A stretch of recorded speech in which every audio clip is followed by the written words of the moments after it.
पहला सवाल है, सर, गहरे रिवेंजफुल यानी प्रतिहिंसा से भरे हुए विचारों से मुक्ति कैसे पाएं?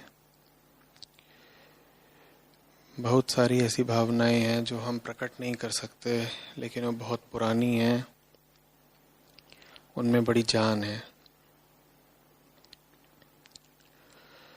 बदले की भावना, बार बार याद आना कि अतीत में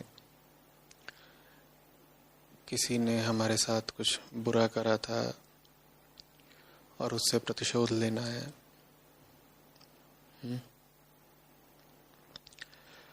तुम्हारे साथ अतीत में किसी ने कुछ करा, वो बहुत कोई अच्छा काम था क्या? बहुत ऊंचे तल का?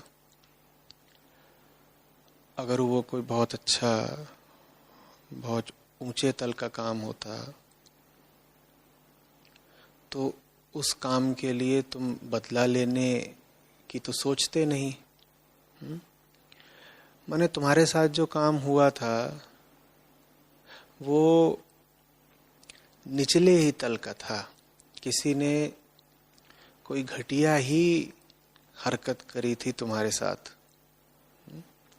यही भर मत याद रखो कि तुम्हारे साथ जो हुआ वो घटिया था। ये याद रखो कि वो जो पूरी घटना ही थी वो एक निचले तल की घटना थी। ठीक है? अब अगर तुम्हारे दिमाग में वो घटना बैठी हुई है और तुम बार बार बदले का विचार कर रहे हो, तो देखो तुम क्या कर रहे हो। तुम अपने मन को वर्तमान में भी एक घटिया तल पर गिरा रहे हो ना, क्योंकि जिस तल के तुम्हारे विचार होते हैं उसी तल का तुम्हारा मन हो जाता है। तुम किसी बहुत ऊंची घटना के बारे में तो सोच नहीं रहे। अतीत में भी कुछ बहुत अच्छा, बहुत ऊंचा, बहुत प्रेरणादायी हुआ हो, उसके बारे में तुम बार बार सोचो, तो वर्तमान में भी तुम्हारी चेतना में, तुम्हारे मन में एक ऊंचाई आएगी, तुम्हारे जीवन में एक ऊंचाई आएगी। क्योंकि तुम कुछ ऐसा याद कर रहे हो जिसको याद करते ही जीवन में एक उत्साह आ जाता है, आंखों में सच्चाई आ जाती है, शरीर में ऊर्जा आ जाती है, मन में स्पष्टता आ जाती है। कुछ ऐसा याद कर रहे हो तो बहुत अच्छा है तुम्हारे साथ। लेकिन तुम तो जो कुछ याद कर रहे हो इसलिए कर रहे हो क्योंकि तुम्हें बदला चाहिए। बदला तो किसी बुरी ही बात का लिया जाता है। माने तुम कुछ बुरा याद कर रहे हो, है ना? उसी को मैं कह रहा हूं घटिया तल की घटना। बुरा याद कर कर के तुम इस पल को, वर्तमान को भी क्यों खराब किए ले रहे हो? जो घटना पीछे घटी वो तो बीत गई, लेकिन उसका विचार करके तुम इस क्षण को भी अपने नीचे गिराए ले रहे हो। देखो, पीछे अतीत में तुम्हारा किसी ने कुछ नुकसान हो सकता है कर दिया हो, या तुम्हें आहत कर दिया हो, चोट पहुंचा दी हो, लेकिन वो नुकसान जैसा भी था बीत गया।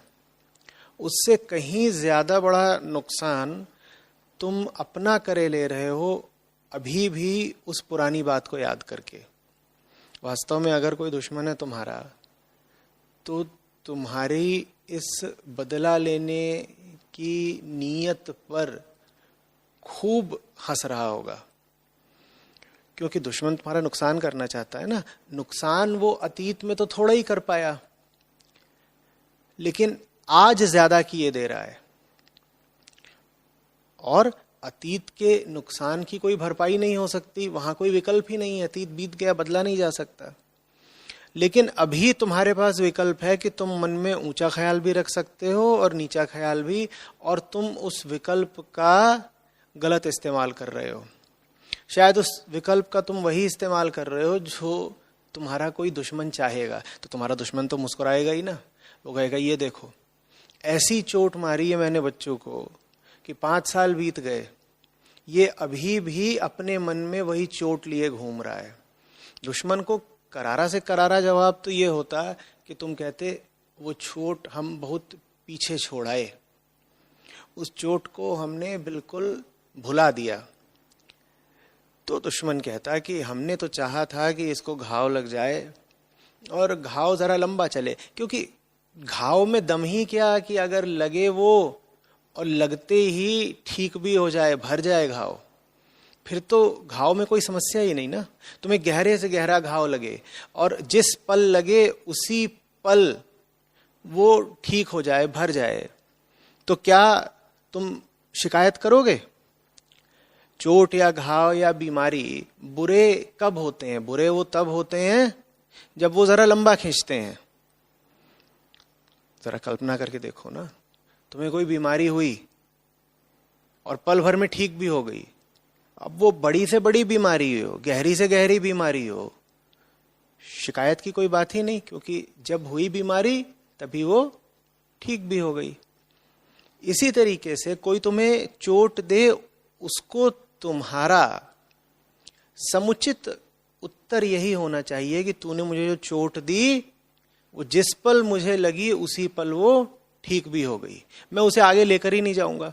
अब चोट देने वाला भी हैरान हो जाएगा, हार जाएगा चोट देने वाला तुमसे। वो कहेगा मैंने चोट दी थी पर वो चोट चली ही नहीं। रात में मैंने इसको गाली गलौज कर दी, थप्पड़ मार दिया, या इसका कोई नुकसान कर दिया, या धोखा दे दिया, और सुबह होते होते ये उस पूरी बात को पीछे छोड़ाया। क्यों? क्योंकि सूरज ताजा उगा है, दिन नया है, इसके पास बहुत कुछ है सार्थक इस नए दिन में करने को। ये पुरानी बात को याद रखना ही नहीं चाहता। इसके पास जीने के लिए एक ऊंचा उद्देश्य है। इसके पास हीरे मोती हैं। बीती रात के कंकड़ों और कीचड़ को ये याद रखना ही नहीं चाहता। क्या चाह रहे हो तुम? कि बदला लेने की इस ख्वाहिश में तुम अपनी जिंदगी को कंकड़ों और कीचड़ों से भरे रहो? मन में याद रखने को कितना कुछ है जो ऊंचा है, उत्कृष्ट है, जो अगर तुम्हें स्मरण रह जाए तो जिंदगी बिल्कुल बदल जाएगी, लोहे से सोना हो जाएगी।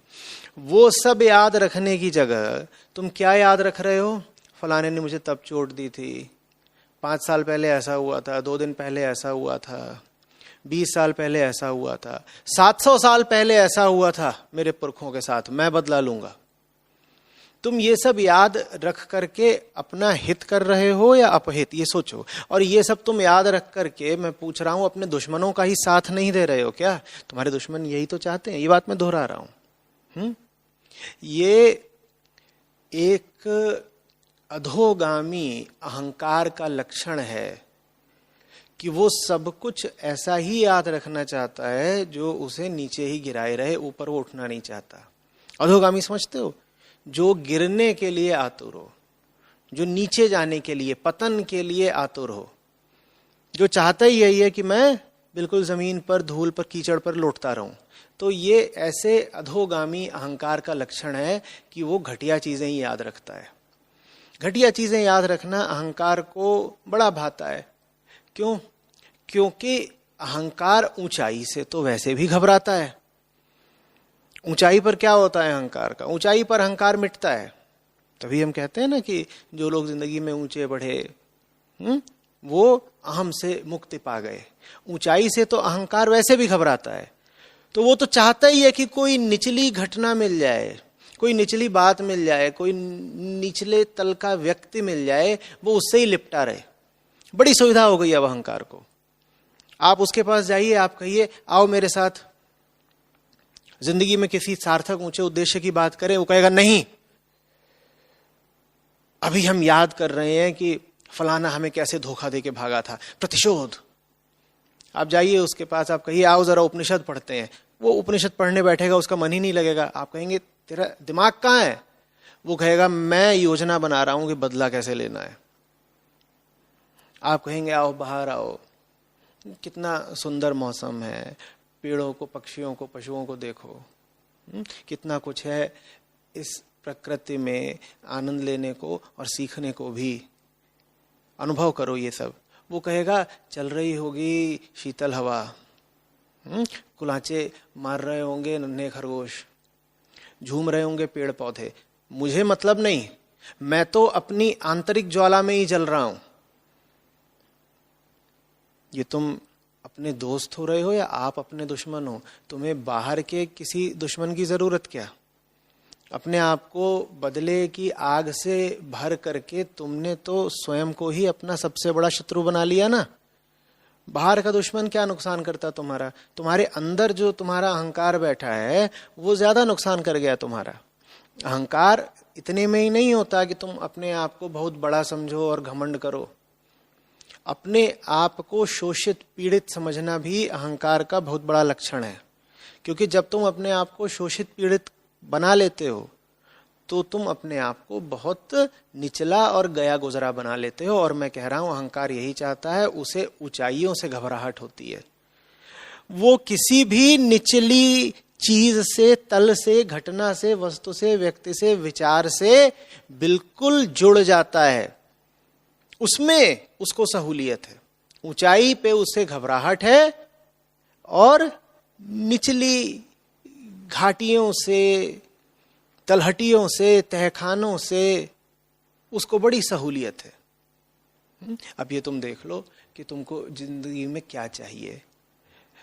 जिंदगी में अगर तुमको जीवन की कीचड़ में ही लथपथ रहना है तो तुम यही सब याद रखते रहो कि कौन कितना बुरा है, किसने क्या कर दिया, कैसे तुम प्रतिशोध लोगे, इत्यादि इत्यादि। लेकिन ये याद रखना कि प्रतिशोध तुम्हें कुछ दे नहीं देगा। तुम सोच रहे हो कि प्रतिशोध लेकर के तुम्हारे दिल की आग ठंडी हो जाएगी। नहीं, ऐसा होता नहीं है। वास्तव में हम प्रतिशोध का ख्याल इसलिए करते ही नहीं है कि दिल की आग ठंडी हो जाए। दिल की आग प्रतिशोध से नहीं ठंडी होती। दिल की आग प्रकाश से, ज्ञान से, बोध से, सत्य से ठंडी होती है। प्रतिशोध हम दिल को ठंडा करने के लिए नहीं लेते, प्रतिशोध हम अपने अहंकार को बचाने के लिए लेते हैं। तो बहुत अलग अलग बातें हैं। बदला लेने को जितने भी लोग आतुर हों, ये बात अच्छे समझ लें। बदला लेने का ख्याल आप इसलिए नहीं कर रहे हैं कि मन शीतल हो जाएगा, दिल को सुकून मिलेगा। भले ही आपने अपने आप को ये बहाना बता रखा हो कि बदला नहीं ले रहा इसीलिए सुकून नहीं मिल रहा, बदला लेना पड़ेगा। नहीं, असली बात दूसरी है। बदला लेने का हम ख्याल इसलिए कर रहे हैं ताकि हमको सहूलियत बनी रहे एक निचले तल का जीवन जीने में। हर ऊंची चीज से, हर ऊंचे ख्याल से हम बचे रह सकें, इसलिए हमने अपने मन को बदले इत्यादि के निचले जलते हुए ख्यालों से भर रखा है। क्या आप ऐसा ही करता रहना चाहते हैं?